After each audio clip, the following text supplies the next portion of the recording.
Of Halloween can make it a little tough on your pet this time of year, especially dogs. Today with me again is Greg Schneider from Bark Busters, and he's brought along his dog Scooter, who doesn't seem to be too happy with the studio today. What's up with that? Well, she's just masquerading as a weenie. Oh, okay. She's just a little vocal. A little whiny today. Yeah. Well, anyway, one of the things we know at this time of the year, when you have the trick-or-treaters coming around, they have a tendency to ring the doorbell, knock on the door.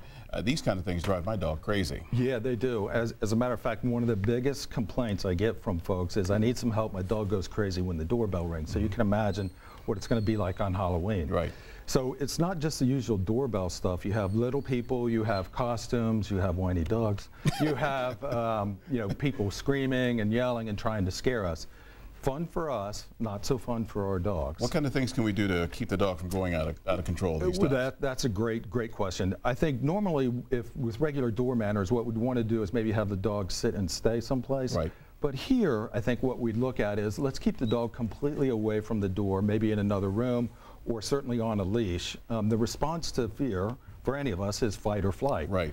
So we don't want either of those things to happen with our dogs. The same thing we talked about around Red, White, and Boom. Around fireworks. Exactly. Kind of keep the dog away from that kind of stuff. Now, one of the things you say that is, don't leave your dog outside on a night like Halloween. You know, there are mean things that could happen to dogs. Some just, little pranksters. Same thing could happen to cats. So I think the main thing that we'd want to do is, let's go ahead and bring our dogs in, resist the temptation for people who may be trying to be funny, or some people who are just mean. Okay. And the one thing this time of the year means is candy. Candy goes out, candy apples, and a lot of things for the kids. Not necessarily so good for the dogs. Absolutely. So when we get our loot, let's make sure our dogs don't get some of that. Some candies, especially chocolate, could be toxic.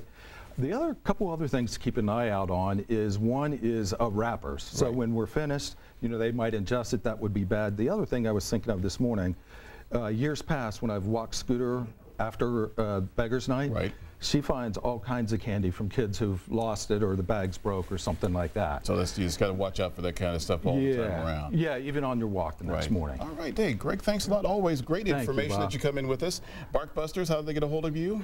They can go to our website, barkbusters.com, or our 877-500-BARK. All right, Greg, thanks a lot. We'll be talking to you again soon.